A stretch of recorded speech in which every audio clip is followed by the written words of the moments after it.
Welcome to the Mormon Medium Podcast, where we'll talk about spirituality, the paranormal, religion, and my journey in becoming a Mormon medium. I'm Nannette Ride. Thanks for listening. Now let's go have some fun. Don't be afraid. Close your eyes. There's a moon overhead, but the sun will rise. Blood on our lips, such a poisonous bite. The sound of our hearts go bump, bump, bump in the night. Welcome to the Mormon Medium Podcast. We are your host, Brad and Nan, and today we're going to talk about some kind of pretty cool stuff. It's the 4th of July. We always talk about kind of pretty cool stuff. Yeah, but gratitude. That's your Big catchphrase. deal. It's my catchphrase, Some you think? pretty cool stuff. Fuck you, Brad. It's all right. I love your pretty cool stuff. Whatever. No, look, today's the 4th of July. Happy 4th of July, everyone, if you're listening in the United States. And if you're not, happy 4th of July to those of you who are not. Either way, it's Happy Independence Day. So today we're going to talk about grief and gratitude. We've kind of had an interesting week. And with it being the 4th of July, there's lots to be grateful for. There's lots to be grateful for. And it's kind of a weird combination, though, right? Because the gratitude actually crosses over into the grief. There's some gratitude that has to be given there for that grief, right? Oh, definitely. And grief is the equivalent of love. The more you love, the heavier your grief seems to be. Yeah, I can see that. But let's talk about gratitude first. Oh my gosh, there's so much to be grateful for. So much. We live in such a beautiful country, such a beautiful world, so many good people, really good people. Yeah. And, you know, the whole world, everybody is awakening spiritually, and they're wanting to grasp a hold of what their purpose is and kind of have some answers about their own spirituality and who they are. And the earth is shifting. It's such a magical time right now. It really is. And the great thing about it is it's easier to find your tribe, right? You've heard the saying, find your vibe, find your tribe. But there are so many people who are just looking for something new that it really is a lot easier to connect with people in the real world who are not afraid to talk about spirituality or are not afraid to talk about, you know, hooey-wooey bullshit stuff in a very real environment where it's always been a bit of a taboo topic, right? The evil pagans. It's true. I still think that there's those people out there that are afraid to speak about spiritual things because it's hooey-wooey and it's, you know, hippy-dippy bullshit. The people that are really steeped in religion and they don't understand that religion and spirituality are separate. They're not the same. You can still have your religion and have your spirituality as well. Have whatever religion you want, you know, whatever resonates with your soul and with your heart. Do that, you know, but don't miss out on your heavenly gifts and your ability to be able to use your energy to heal yourself, to be able to communicate with the other side and be able to see each other with our spiritual eyes. I have had a super busy week and I was doing a balance on one of our biggest fans. Her name is Sarah. It's a different Sarah than who we had on our podcast. Yes. She was letting me know kind of where her journey has taken her journey of healing, her journey of spirituality and opening up to things. And it's so cool to see things through someone else's eyes. And she told me that when she began her journey, she was in intensive pain. She was confused. She didn't know what to do. She was looking for herself. And as she has been balanced, and she does this regularly, she has been able to shift. And as you heal, your gifts start to pop open. So she's noticed as she's done her work and she's healed her traumas, her belief systems, her emotions, removed those beaver dams, she's had her heavenly gifts start to naturally pop open, which makes sense because your energy centers are open and that's where your gifts touch the other side. It's energy and our spirits are energy. Right. Well, and I think you said something vital there. It's when she started to show up for herself, because it's not something that I can come to you and say, okay, Nan, fix me. It's something that I have to be actively involved in, right? Yes. Yeah. No, This is not for the faint of heart. And I don't do the healing. I'm a conduit. I move energy and I am dang good at it. But I empower you to understand your body and to understand what your body's saying so that your body can heal itself. Your body's the one that does the work. And it's so miraculous and it's so powerful. And once you understand, why your body has put on some extra pounds or why your body is doing the things that she's doing or he is doing, you're empowered to be able to remove those beaver dams and be like, okay, I'm safe. My body can heal itself now. And you will see your elements just start to fall away. And this is what's happened with Sarah. She told me that she was shown a picture, and it was an old picture of her. And she says, I remember when that picture was taken because I felt like crap about myself. I hated the way I looked. I hated that picture. And she says, and now I look at that picture and I love that picture. She's like, I love me. I love my body. I love my soul. I love the work that I've done. And I am excited about where my spiritual path is taking me. And that's huge because, she can look in the mirror and not hate what she sees coming back at her. And how many of us are that hard on ourselves that we hate what we see? Yeah, that's really a big deal. And it's difficult at times, right? Because we always have the world inundating us with how we're supposed to look, right? Or what we're supposed to do or act like. But ultimately, we're all individuals and we're all going to look and act and have different feelings. And that's okay. That's so okay. And how boring would this life be if everybody was the same? If we were all just perfect? No. And it's funny because our bodies show our journey. They're kind of like the map, for our journey. And additionally, she had talked about, she always had issues speaking her truth and being able to express herself and hold her boundaries. And now she's able to speak her truth and hold her boundaries, and she can stand up for herself. She said something so interesting. She said, when it is so stormy outside, there's calm inside, and I genuinely love myself. That's huge. That's huge. I just love it. And I'm so grateful that I get to do this work and I get to stand in these sacred places to help these people be able to heal themselves. So kudos out there to all of you who are showing up for yourselves in every way, shape, and form. That's badass. And you're just grasping on to your power. You're grasping on to your spirituality. And Brad, you're just dumping beef broth on your crotch. Like, kudos to you for being able to continue to talk while I spill my drink all over myself. I'm trying to. I'm so sorry. Put some content. You're such a mess. Oh my hell. I feel like a child. That's like a daily occurrence, though. Right, exactly. So be grateful for your body, for everything it does for you, for your journey. Every one of us have a individual journey and it's all different. Even when you're spilling on yourself. No snarky comment. I totally expected something from that. No, because you were going to edit that part out. No, I wasn't. Because I literally was spilling all over myself and you did such a good job not saying anything to be like, what the hell is wrong with you? I'm grateful for that. I'm grateful for your professionalism, Nan. So tell me more about what Sarah said. She says she's our biggest fan. Really? Yeah. Yep. Well, that's cool. Yeah, she's pretty cool. She never misses our podcast. She knows pretty much.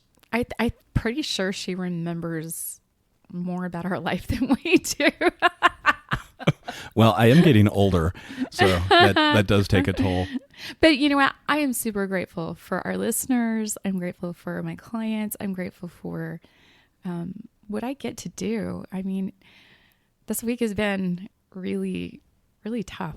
I've had a full week of clients, been super, super busy. Each of my clients brought something new and Spirit taught me something new with each of them. But how awesome is that? That's a great opportunity. It's amazing. And it can also be really tough when someone's grieving. So tell me a little bit about some of the things you've learned this week. Well, I had one client that had gotten food poisoning. Shout out to Daniel.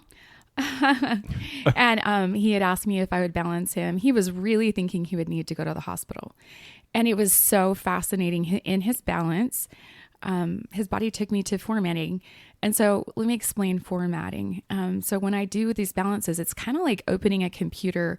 And I've said this before, and having like a heading, and then you get subheadings and things underneath it. But it's kind of like the breadcrumbs that lead to the core of the issue.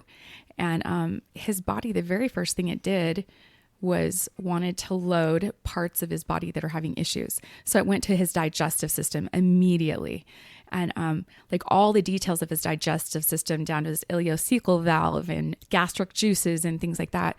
But it also told me that he was poisoned by protein. And I didn't know what he had eaten. I had no idea. I just knew that he was sicker than a dog. Mm-hmm. It also talked about him throwing up and him having, so it's coming out both ends, and he was in a bad way. But the body led me to all these things to load. And I just thought it was fascinating. I mean, this is a remote balance. And I still want to hear more about poisoned by protein. You got me there, and then you just left it. Well, the body led me there. I had no idea. So when I let Daniel know where the body had led him and where this was coming from and how we could heal it. And I mean, we did tons of hydration because, he's got it coming out both ends. Mm-hmm. He needs his electrolytes done, all of the hydration down to the cellular level. He needed help bad. But I said, yeah, your body said that you were poisoned by protein. And he says, oh my gosh. Yeah, I got a barbecuer for Father's Day, and I was barbecuing some chicken wings, and apparently I didn't cook them all the way. And I got food poisoning from the chicken wings. It's 100% protein. Well, that's the problem. Is because it's chicken wings. They're nasty. You don't like the bone. No, I hate chicken wings. They're just messy to eat. They get all over. Give me a good. But you know what? Some people like them. I know. Give me a good chicken tender. I'm fine with that because I can cut it with a fork. I can dip it in my sauce, and it's not messy. You are a tender. You're a chicken tender. Thank you. You're welcome. And additionally, he said that the pain and stuff that he was in was a 10, and he was actually thinking of going to the hospital. And I told him, your body doesn't say it needs to go to the hospital. It's going to get better, I promise. You just need to let yourself purge this poison out of your system. And he said that... this is the reading that you made throw up. He wasn't... Yeah, when I was... I hate you right now. Let me explain. Don't... You're such... Oh my gosh, Brad. So he was just fine on the phone until I said, your body said that it was poisoned by protein, and he immediately started vomiting. Like I'm talking, I could hear him vomiting like crazy. He goes, I'm sorry, I'm throwing up. Oh my gosh, I'm just throwing up. You could hear him just puking his guts out. And I felt so bad for him. Spirit just kept saying he just needs to purge this out. He'll be fine. But then he texted me later and said he went from a 10 of pain down to a 2. And he says, I was sleeping. I haven't been able to sleep, and I'm just feeling so much better. Thank you. And I stood in reverent awe because the body knows. The body knows what it needs to heal. It knows what it needs as a balance. And it knew what poisoned it. Like, such a cool balance and such cool information. That's true. Our bodies absolutely know and understand us. 1000%. Then I had another person that... But I'm sorry you had to listen to someone throw up. I'd have probably lost it. It's better though than the smell. Like if I smell vomit, you just throw up. I'm so done. You're a sympathetic puker. Big time sympathetic puker. You know that. I can't smell it. Somebody pukes, the dog pukes, I just wanted I'm to out hug of there. him and be like, it's okay. Like, but he's like states and states away. He's a long ways away from me. So, but I was on the phone with him while he was doing that. But, the balances are just amazing, and they're all different. I even had one client, she's like, every single balance you do is completely different. It's just tailored for the person and what's going on. And I'm like, yes. I'm like, I used to, when I was the very first balancing people, I used to like have a plan. Okay, they're having low back pain and they're having this and they're having that. This is what I need to do. And sometimes me trying to fit what I logically think they should have done isn't what they need. I just have to ask the body, and the body will drop those breadcrumbs and lead me to exactly what it needs to make things go It's away. like an investigation. You have to be objective and just let it flow where it's going to go. You can't force it into something. It's like somebody who is trying to make something happen in their lives by just forcing every little detail into place, and nothing's actually ever working out, but they're going to force it and force it and force it.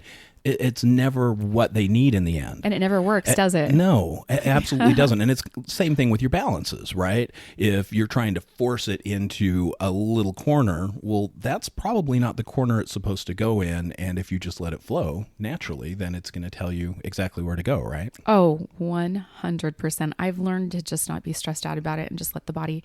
It's fun to talk to the body. It's fun to be like, did you see what your body just said? Holy crap. Do you see this? I had a client yesterday, actually, that super interesting. Her energy bounces. And let me explain this. Like if you like when you run and you feel the blood like coursing through your legs and they kind of get bouncy and you can feel the energy and blood just coursing through and it gets bouncy and then it gets itchy. Do you know what I'm talking about? I've never had that happen. When you're jogging, I really? felt like the blood, but I never get like bouncy and energy. itchy. Oh, Maybe I just haven't paid attention to it. But maybe it's because I hate to run.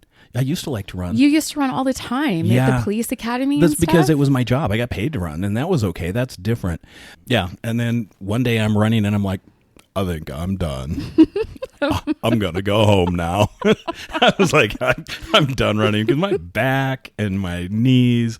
Yeah, I don't love to run. I don't think I ever did. I think it was just something that distracted me during a time that I needed a distraction. Oh, I feel you there. It's Yeah. like you can escape into your head while you're running Exactly. or into your music, right? I just escaped in general. That's what I did. So let's talk about Wait, bouncing energy. She had bouncing energy. Bouncing energy. Yes, I want to hear about the bouncing energy.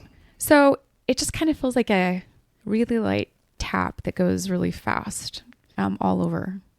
And I have it too. When I was taking my energy balancing classes, my instructor, she loved how strong I could shoot energy into the body, and that the energy that I would put towards the person, it would bounce and you could feel it go throughout your whole body. So she told me, she's like, get over here. I want you to balance me. Put your hands on my head. You're going to do a cranial balance. And I want to see how far your energy shoots through my body. And she could feel it go through her head, down her spine, out her legs, and at her feet. And she's like, it's so wild. I haven't ever had anybody do that kind of stuff. And I attribute it to learning energy with the shaman. You know, remember how we were like in a dark room and you rub your hands together like 50 times and then pull your hands apart. And you can, if your room is dark enough, you can literally see the white strings that go from finger to finger to fingertip. It's really fascinating, and energy is real. You can see it with your naked eye. But then I learned how to manipulate energy and to push energy. And so that was before I learned how to do energy balancing. And then when I got into energy balancing, it was just kind of natural to do something like that. So my client, she's got that. She's pure magic. I can't wait to help teach her. That's awesome. Yeah, she's you're actually mentoring her, right? I'm not mentoring her. She was brand new. I do have some students that I mentor. They're coming into their own spiritual gifts. I've got some really amazing psychic medium students, pretty impressive people, and they're just naturals. So it's really fun. It's super fun. That is awesome. So if somebody wanted to hit you up and be like, hey, Nan, can you help me learn? What would they need to do? They can go to the link in our notes and get on my calendar. It's the shamanic stuff where I teach you the spiritual stuff, and we go through and we help sharpen up all those clairs and help you understand how to use them. For example, empathy, that everybody thinks, oh yeah, and I'm an empath, and it's just, it's such a curse. I feel everybody's stuff, but it's actually a heavenly gift. And if you learn how to use it and learn how to turn it off and turn it on when you want to, and you're in charge of it, then it's an absolute gift. And you can, for example, you can go into a meditative state and push your energy clear out to your family members and to everybody, and you can find out if there's something wrong with someone real quick. I call that a tug or a ping, and I know something's wrong right away. But that's your clairsentience. It's your clear feeling. Yeah, the spiritual work on the shamanic stuff, it's really fun. I love that you do that and you help people come into their own. That's super cool. It's a lot of fun. I love, like you said, when you find your vibe, you find your tribe. Yep. It's a thing. It's true. It's very true. Well, and yes, the world is very much craving that right now. It's so true. And I think the world is grieving, right? There's a lot of things going on in the world. Like COVID really affected everybody, and people had to be shut inside, and it created this unifying grief that just traversed the world and brought that vibration down.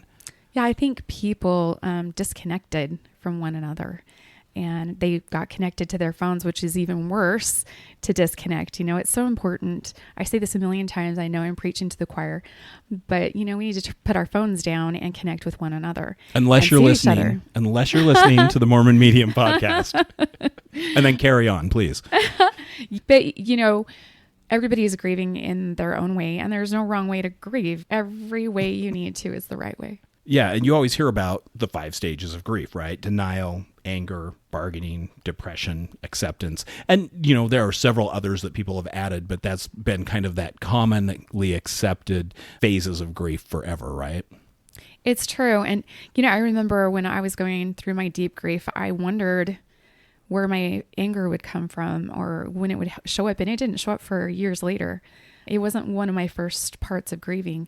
It was kind of the stages, but when we're grieving, we have to remember we're supposed to feel it, let it pass through us, and then release it. And as we release it, it's kind of like we have this chain to the other side.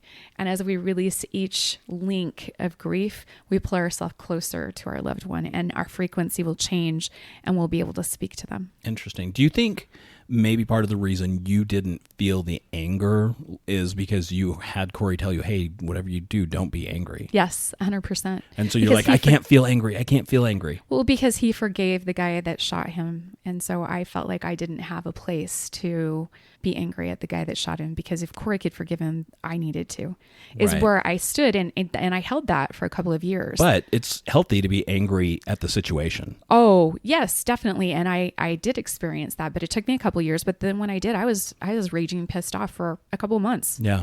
I was mad. Yeah. I was very angry. It was more raging pissed off than just angry. Well, But and yeah. I think one of the things that's good for people to remember is that there's no designated way to actually go through that process. It's not linear, right? It's not you're going to feel this, and this in this Exactly. order. It's more like a wagon wheel, and you're at the center, and you've got all these emotions out all the way around you, and you can reach out at any time down the spokes of the wagon wheel to feel those certain emotions. And you just have to feel them as they come, and you have to let them flow through and process, like you said, so that you can continue through that journey of grief. It's so important to be able to feel those things and to release them. And no matter how you do it, you are not dishonoring your loved one by being angry or by being forgiving or by missing them so much you can't breathe. You're not dishonoring them whatsoever. That's the process of grieving. It's the process of doing things. Know that grief is something that we all are going to have to do, whether we've lost someone yet or not. We're eventually going to, right? And there should be no judgment. And for heaven's sakes, you never get over it. So don't think when somebody comes up to you and says, "Oh, I'm so happy you're over it." No, It's that's okay a not thing. to be. Yeah, well, it's not a thing. You don't ever. Why would you not be in love with the person that you lost? Like, it's not a thing. Yeah. We Well, never like I said, stop loving. it's okay to not be over it too. Some people think that because they are still grieving that there's something wrong with them, or they see someone else doing it in a different way and they think, "Oh, I should be like that person." Right. But it's okay. You're not that person. That's true. The key, though, pro tip here, don't get stuck.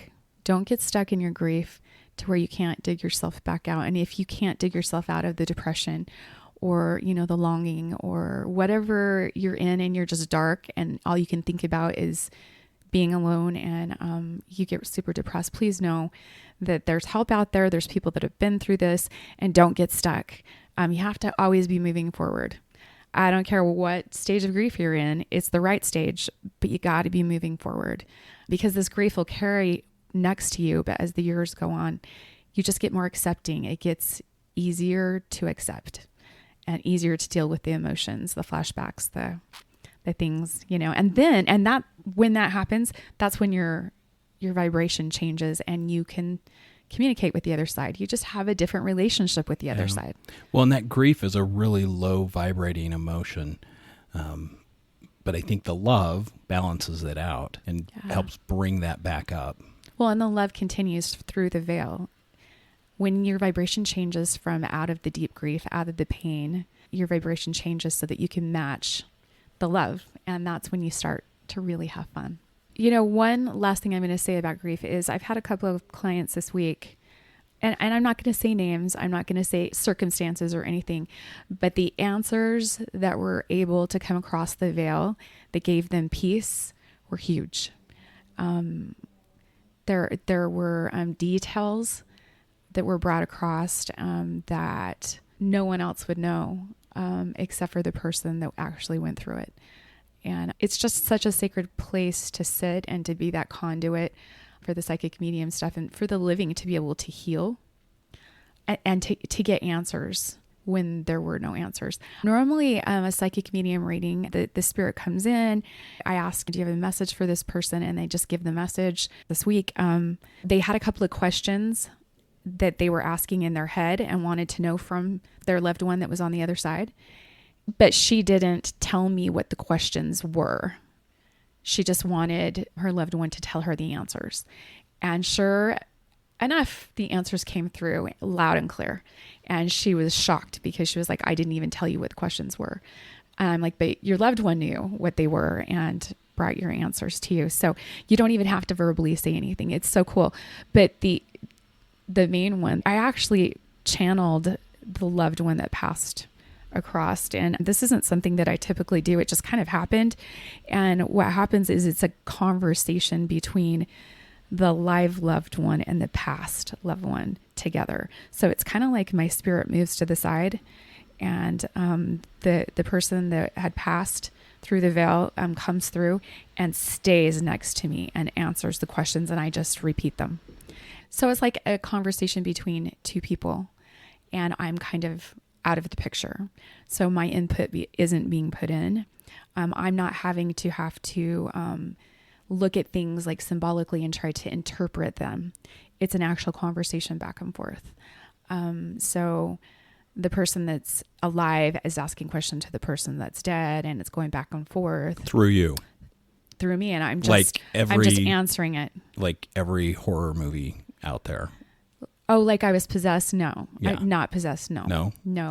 It's called channeling, and it's brand new to me. But I did it for several times for a couple of hours this week, and the shocking thing to me, this is another thing Spirit has taught me.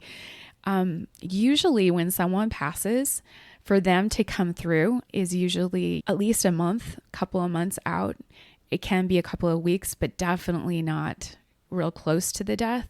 And I remember having my classes with my psychic medium mentor, and at one point I didn't know that her dad had passed away, and I had learned a couple of things during this class. She held up a piece of paper with the name on it, and she asked me, is he alive or dead? And I said dead. I could feel that he was dead. And she said, okay, how long has he been dead? And I gave Spirit the numbers 1 through 10 to find out how many days this person had been dead. So you posed the question that way. Is that what you Yes, I gave a visual in my head, the numbers 1 through 10. It should have been a calendar. Okay, that's what I learned during this. But I only gave Spirit 1 through 10, and the numbers 7 and 9 popped out. And so I told my teacher he's been dead 7 to 9 days, or maybe 7 to 9 weeks. I'm not really positive. And she snapped at me and she said, no, you're wrong. He's been dead 16 days. Your teacher sounds mean. No, we have to understand this is her dad. And being a psychic medium, being so close to it, you can't get your loved ones. You can't speak to them because your grief changes your frequency. Gotcha. And so she's frustrating. blocked. Okay. Yeah. And so she wanted so desperately to hear from her dad. And this is what she does for a living, and not being able to talk to her dad. But the 7 and the 9 popped out. It made me think of like the old Russian ballet instructor. Again. Okay, seriously, when she snapped at me, I was like, holy shit. Like, okay. But the 7 and 9 popped out, and she's like, no, he's been dead 16 days. And I said, but 7 plus 9 is 16. I'm like, all I gave them is 1 through 10. And she's like, oh, yeah, okay. And she goes, I knew my dad would come to you because he totally loved you. And then we started to have a conversation, and he started to show me things, and she knew that it was him, and she found tons of comfort in that and in the messages. And it's amazing. I even asked several of my psychic medium friends, how early can someone come through the veil after they've passed? They're like, oh, it takes a couple of weeks to months. Like they don't do it immediately. But this week, this person that passed came through same day. So is that because they were an advanced spirit, or because they were just strong, or what do you think makes that happen? My gut just tells me because it was a child, and they're just so accepting, and they're just so simple and so pure. I think that the child was just like, yeah, I gotta talk to my family. And the messages were incredible. The proof was just jaw-dropping, and it brought such comfort. Here I go. It's okay. It's okay. It just brought feel just such comfort to his family, and I'm just really humbled that he came through, and because I didn't think that he would. I really didn't. I thought that I was going to have to tell his family, we're going to have to wait a couple of weeks to months, and that was not the case. He's been very active in communicating with his family. And I think it's huge because, sorry. You're okay. I would have given anything to have somebody be able to bring Corey through like that and tell me all the details and just have a conversation with him. The goodbye would have been a whole lot easier. Yeah. Instead of me being demanding, with spirit and with my creator and saying, no, I can't be married for 19 years and just have him poof be gone. That's just stupid. I refuse. Well, what's crazy is how spirit brought you together with this family to begin with, because you've only been friends for a short time. Yeah. Well, and here's the thing. The family aren't even clients. The way that it came about was we just became friends, and then I gave advice about a business and things that I saw in the future, and sure enough, those were the things that happened. And so she gained a trust in me long before she had to go through this. Immediately after losing the child, she just reached out to me immediately and wanted to talk to him. I'm super grateful. I love spirit. I love working with the spirit, and it's super humbling to be put in a place like that. Yeah. It's exhausting too. I'm going to say that. I don't know that I'm going to do it very often. But you know what? Think of the trust that takes Yeah. from them. That's really cool. That's huge from them and for them and for you. Well, I can't even You tell learned so much. The little child has taught me, and he's not even alive. And I can't even tell you the ripple effect that his life has just touched so many people. So, yeah, super, super grateful. Lots of gratitude today. I love it. Nan, should we pull a card for our audience? Yeah, do something different so I stop bawling. Okay. All right. We're going to use the Murder of Crows Tarot and see what we come up with. All right. This is Brad's tarot deck that he keeps at his desk. And every once in a while, he'll just feel the need to pull a card. And it's always spot on. So we're going to draw one for the world. Yeah? Yeah. And then we should do some for our listeners. Yeah, let's do that. Okay. So the one that got drawn for the world in general is the Four of Cups. Now, in this particular deck, they're all black and white cards, but there's a lot of detail in the drawing. So what this is it's a person sitting down, looks like in a forest. They've got their back up against a tree, sitting with a chalice next to them. And there is a crow in the tree just over their shoulder watching them. And typically what this card would signify is that there is a lull, right? They've been sitting so long that they've essentially forgotten what they're doing, what's going on, what's next, and are just staying stagnant rather than progressing or moving forward. So as this person sits, the crazy thing is all they have to do is break their focus and look over their shoulder, and they would have a reminder of why they sat down in the first place and what the next step should be. So basically, look for something positive, be grateful, and you'll change the vibration. Yeah. And Yeah. grow forward. Grow forward. Don't stay stagnant. Yes. So get out of the funk. 100%. All right. And how much does the world need to get out of their funk? Like, there's so much going on. Well, it's like we talked about. We're still feeling that collective grief Yeah. over so many things. All right. So let's look at this next set. So you had 3 cards just flew out of your deck for our listeners. That's Yeah. weird. Well, it's even more weird because these are not 3 cards that should typically come up together, but they do. So you've got Temperance. So they're major arcana. Yeah. Okay. Temperance, the Tower, and the World. Oh, gosh. So let's talk about Okay, so this, when you have major arcana that come in that are all together like that, this means fate. This is what the universe is putting out there for you. So our listeners are getting some fate. Yeah, and let's talk about the cards. So the way they look, the first one, Temperance, is an angel with dark wings, a dark dress, light-colored hair, light complexion, and she's standing facing the viewer with a chalice in her left hand that she's dumping the contents into a chalice in her right hand.